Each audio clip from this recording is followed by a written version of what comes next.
ನೀವು ನೋಡ್ತಾ ಇದ್ರ ವಿಜಯ್ ಭಾರತ್ ನಾನು ಅಶ್ವಿನಿ ಭಟ್. ಧರ್ಮಸ್ಥಳದಲ್ಲಿ ಬೂದಿ ಮುಚ್ಚಿದ ಕೆಂಡದಂತಹ ವಾತಾವರಣ ಸೃಷ್ಟಿಯಾಗಿದೆ. ನಿನ್ನೆ ಯೂಟ್ಯೂಬರ್ಗಳು ಹಾಗೂ ಮತ್ತೊಂದು ಗುಂಪುಗಳ ನಡುವೆ ಶುರುವಾದ ವಾಗ್ವಾದ ನಂತರ ಜಗಳಕ್ಕೆ ತಿರುಗಿತ್ತು. ಇಂದು ಕೊನೆಯ ದಿನದ ಉತ್ಖನನ ಕಾರ್ಯ ನಡೆಯಬೇಕಾಗಿದ್ದು, ಇಂದು 13ನೇ ಪಾಯಿಂಟ್ನ ಉತ್ಖನನ ಕಾರ್ಯ ನಡೆಯುತ್ತಾ ಎಂಬ ಪ್ರಶ್ನೆ ಮೂಡಿದೆ.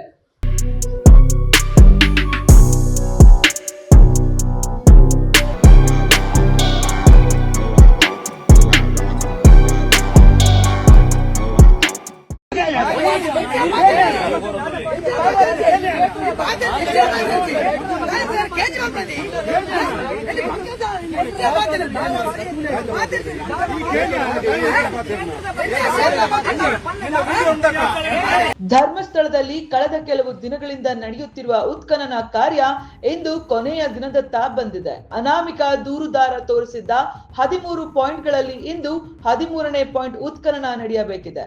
ಈ ಸಂದರ್ಭದಲ್ಲಿ ನಿನ್ನೆ ಯೂಟ್ಯೂಬರ್ಗಳು ಹಾಗೂ ಮತ್ತೊಂದು ಗುಂಪುಗಳ ನಡುವೆ ಶುರುವಾದ ವಾಗ್ವಾದ ನಂತರ ಜಗಳಕ್ಕೆ ತಿರುಗಿತ್ತು. ಸ್ಥಳದಲ್ಲಿ ಬಿಗುವಿನ ವಾತಾವರಣ ನಿರ್ಮಾಣವಾಗಿತ್ತು. ಈ ಹಿನ್ನೆಲೆಯಲ್ಲಿ ಧರ್ಮಸ್ಥಳ ಮತ್ತು ನೇತ್ರಾವತಿ ಸುತ್ತಮುತ್ತಲಿನ ಪ್ರದೇಶಗಳಲ್ಲಿ ಬಿಗಿ ಪೊಲೀಸ್ ಭದ್ರತೆಯನ್ನ ಒದಗಿಸಲಾಗಿದೆ. ಈ ಮಧ್ಯೆ ಇಂದು ಕೊನೆಯ ದಿನದ ಉತ್ಖನನ ಕಾರ್ಯ ನಡೆಯುತ್ತಾ ಎಂಬ ಪ್ರಶ್ನೆ ಮೂಡಿದೆ. ನೇತ್ರಾವತಿ ಕಿಂಡಿ ಅಣೆಕಟ್ಟಿನ ಪಕ್ಕದಲ್ಲಿರುವ ಪಾಯಿಂಟ್ ನಂಬರ್ 13ರಲ್ಲಿ ಇಂದು ಉತ್ಖನನ ಕಾರ್ಯ ನಡೆಯಬೇಕಿದೆ. ಆದ್ರೆ ಕೆಲವು ಗೊಂದಲದ ಪರಿಸ್ಥಿತಿ ನಿರ್ಮಾಣವಾಗಿದ್ದು, ಇಂದು ಉತ್ಖನನ ಕಾರ್ಯದ ಬಗ್ಗೆ ಪ್ರಶ್ನೆಗಳು ಎದ್ದಿವೆ. ಅದರಲ್ಲೂ ಈ 13ನೇ ಪಾಯಿಂಟ್ ಉತ್ಖನನ ಭಾರಿ ಕುತೂಹಲ ಮೂಡಿಸಿದ್ದು, ಅನಾಮಿಕ ಈ ಒಂದೇ ಸ್ಥಳದಲ್ಲಿ 8 ಶವಗಳನ್ನು ಹೂತಿರುವುದಾಗಿ ಹೇಳಿದ್ದಾನೆ. ಧರ್ಮಸ್ಥಳದಲ್ಲಿ ಗಂಭೀರ ಆರೋಪಗಳಿಗೆ ಸಂಬಂಧಿಸಿದಂತೆ ಎಸ್ಐಟಿ ನೇತೃತ್ವದಲ್ಲಿ ನಡೆಯುತ್ತಿರುವ ಉತ್ಖನನ ಕಾರ್ಯವು ಜನರ ಗಮನ ಸೆಳೆದಿದೆ. ಒಬ್ಬ ಮಾಜಿ ಸ್ವಚ್ಛತಾ ಕಾರ್ಮಿಕನಿಂದ ಮಾಡಲಾದ ದೂರಿನ ಆಧಾರದ ಮೇಲೆ ಧರ್ಮಸ್ಥಳದ ಸುತ್ತಮುತ್ತಲಿನ ಪ್ರದೇಶಗಳಲ್ಲಿ 13 ಸ್ಥಳಗಳನ್ನ ಗುರುತಿಸಲಾಗಿದ್ದು, ಈ ಪೈಕಿ 6ನೇ ಸ್ಥಳದಲ್ಲಿ ಮಾನವ ಅಸ್ಥಿಪಂಜರ ಕಂಡು ಬಂದಿತ್ತು. ಇದೀಗ 13ನೇ ಸ್ಥಳದಲ್ಲಿ ನಡೆಯಲಿರುವ ಉತ್ಖನನವು ತನಿಖೆಯ ಮೊದಲ ಹಂತದ ಕೊನೆಯ ಕಾರ್ಯವಾಗಿದೆ.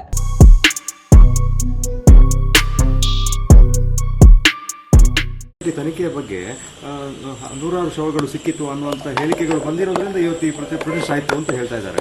ಈಗ ಅದು ಅವರು ಅಂದ್ರೆ each side had their own stand. So ಅದು ಅವರದ್ದು ಸ್ಟ್ಯಾಂಡ್ ಅದು ಆತರ ಇದೆಯಾ? ನೀವು ಆಸ್ ಯು ಟೋಲ್ಡ್ ಅವರದ್ದು ಸ್ಟ್ಯಾಂಡ್ ಈ ತರ ಎಸ್ಐಟಿ ಅವರು ಆತರ ಹೇಳ್ತಾ ಇದ್ದಾರೆ. ಬಟ್ ಯಾವುದು ನಿಜ ಸತ್ಯ ಎಂದು there should be an approved statement from the SIT. ಈಗ ಇಲ್ಲದೆ ನಾನು ಅಥವಾ ನೀವು ಅದನ್ನು ಊಹಿಸಲಿಕ್ಕೆ ಆಗಲ್ಲ. There may be lot of things which SIT ಅಧಿಕೃತವಾಗಿ ಒಂದು ಹೇಳಿಕೆ ಕೊಡುವ ತನಕ ದಿಸ್ ಕೈಂಡ್ ಆಫ್ ಗೆಸ್ಸಿಂಗ್ ಮಾಡೋದು ಬೇಡ. ಎಸ್ಐಟಿ ಎಂದು ಸ್ಪೆಷಲ್ ಇನ್ವೆಸ್ಟಿಗೇಷನ್ ಟೀಮ್ ಒಂದು ಡೀಟೇಲ್ ಇನ್ವೆಸ್ಟಿಗೇಷನ್ ಮಾಡಿದೆ, ಹಿರಿಯ ಅಧಿಕಾರಿಗಳಿದ್ದಾರೆ.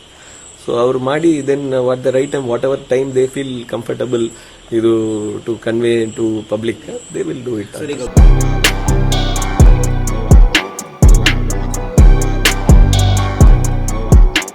ಈ ಕಾರ್ಯಕ್ಕಾಗಿ ಎಸ್ಐಟಿ ತಂಡವು ನೀರಾವರಿ ಮತ್ತು ಮೆಸ್ಕಾಂ ಇಲಾಖೆಗಳೊಂದಿಗೆ ಸಭೆ ನಡೆಸಿ ಅಗತ್ಯ ಅನುಮತಿಗಳನ್ನ ಪಡೆದಿವೆ. ಆದ್ರೆ ನಿನ್ನೆ ಎಸ್ಐಟಿ ತಂಡ ನಿರ್ಗಮಿಸಿದ ಬಳಿಕ ನಡೆದ ಗಲಾಟೆಯಿಂದಾಗಿ ವಾತಾವರಣ ಉದ್ವಿಗ್ನವಾಗಿದೆ. ನಿನ್ನೆಯ ಗಲಾಟೆಯ ಹಿನ್ನೆಲೆಯಲ್ಲಿ ಧರ್ಮಸ್ಥಳ ಮತ್ತು ಬೆಳ್ತಂಗಡಿ ಠಾಣೆಗಳಲ್ಲಿ 2 ಕಡೆಯವರಿಂದ ದೂರುಗಳು ದಾಖಲಾಗಿವೆ. ಧರ್ಮಸ್ಥಳ ಠಾಣೆ ಮತ್ತು ಉಜಿರೆ ಆಸ್ಪತ್ರೆಯ ಎದುರು ಜನ ಜಮಾಯಿಸಿದ ಬಗ್ಗೆಯೂ ಪೊಲೀಸರು ಪ್ರಕರಣ ದಾಖಲಿಸಿದ್ದಾರೆ. ಈ ಘಟನೆಗಳಿಂದಾಗಿ ಇಂದು ಧರ್ಮಸ್ಥಳ ಮತ್ತು ನೇತ್ರಾವತಿ ಪ್ರದೇಶಗಳಲ್ಲಿ ಹೆಚ್ಚಿನ ಪೊಲೀಸ್ ಭದ್ರತೆಯನ್ನು ಒದಗಿಸಲಾಗಿದೆ. 2 ಹೆಚ್ಚುವರಿ ಕೆಎಸ್ಆರ್ಪಿ ತುಕಡಿಗಳನ್ನ ನಿಯೋಜಿಸಲಾಗಿದ್ದು, ಯಾವುದೇ ಅಹಿತಕರ ಘಟನೆ ತಡೆಗಟ್ಟಲು ಬಿಗಿ ಕ್ರಮಗಳನ್ನ ಕೈಗೊಳ್ಳಲಾಗಿದೆ. ಈ ಉತ್ಖನನ ಕಾರ್ಯವು ಧರ್ಮಸ್ಥಳದಂತಹ ಆಧ್ಯಾತ್ಮಿಕ ಕೇಂದ್ರಗಳಲ್ಲಿ ನಡೆಯುತ್ತಿರುವುದರಿಂದ ಸಾರ್ವಜನಿಕರಲ್ಲಿ ಆತಂಕ ಮತ್ತು ಗೊಂದಲದ ವಾತಾವರಣ ಸೃಷ್ಟಿಯಾಗಿದೆ.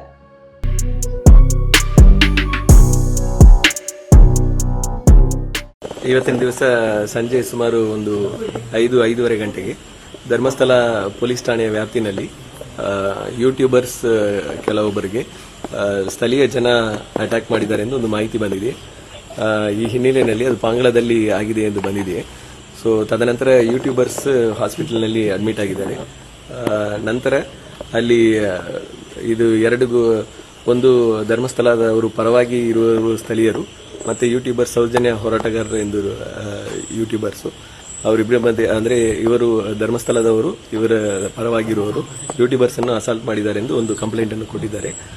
ತದನಂತರ ಅದೇ ರೀತಿಯಲ್ಲಿ ಸುವರ್ಣ ನ್ಯೂಸ್ ರಿಪೋರ್ಟರ್ ಅವರಿಗೆ ಅಸಾಲ್ಟ್ ಅನ್ನು ಅವರು ಇಂಟರ್ವ್ಯೂ ಬೈಟ್ ಕೇಳುವಾಗ ಅವರಿಗೆ ಅಸಾಲ್ಟ್ ಮಾಡಿದ್ದಾರೆ ಎಂದು ಅವರು ಒಂದು ದೂರು ಈಗ ಕೊಡ್ತಾ ಇದ್ದಾರೆ.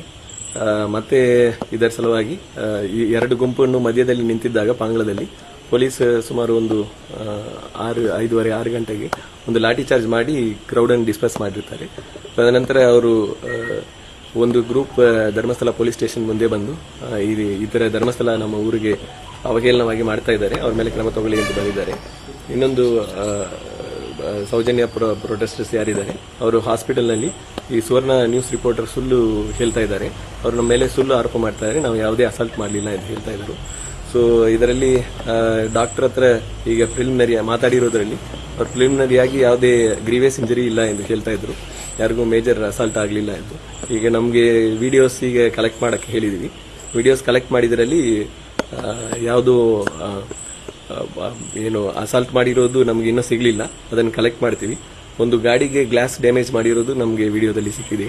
ಅದರ ಮೇಲೆ ಯಾವುದು ಇಂಡಿವಿಜುವಲ್ ವಿಡಿಯೋಸ್ ಮೇಲೆ ಯಾರ್ಯಾರದು ಕ್ರಿಮಿನಲ್ ಅಫೆನ್ಸಸ್ ಇದೆಯೋ ಅದೆಲ್ಲ ರಿಜಿಸ್ಟರ್ ಮಾಡಿ ಮುಂದೆ ಕಾನೂನು ರೀತಿಯಲ್ಲಿ ಅವ್ರ ಮೇಲೆ ಒತ್ತಾಯ ಮಾಡ್ತಾ ಇದ್ದಾರೆ. ವಿಡಿಯೋದಲ್ಲಿ ಧರ್ಮವನ್ನು ಅವಹೇಳನ ಮಾಡ್ತಾರೆ, ಎಲ್ಲರನ್ನ ಬಂಧಿಸಿ ಅಂತ ಅವರ ಒತ್ತಾಯ ಏನು ಆಕ್ಚುಲಿ ಅಂತ. ಈಗ ಒಟ್ಟು 3 ಜನ ಯೂಟ್ಯೂಬರ್ಸ್ಗೆ ಅಸಾಲ್ಟ್ ಆಗಿದ್ದಾರೆ ಎಂದು ಅವರು ಅಡ್ಮಿಟ್ ಆಗಿದ್ದಾರೆ.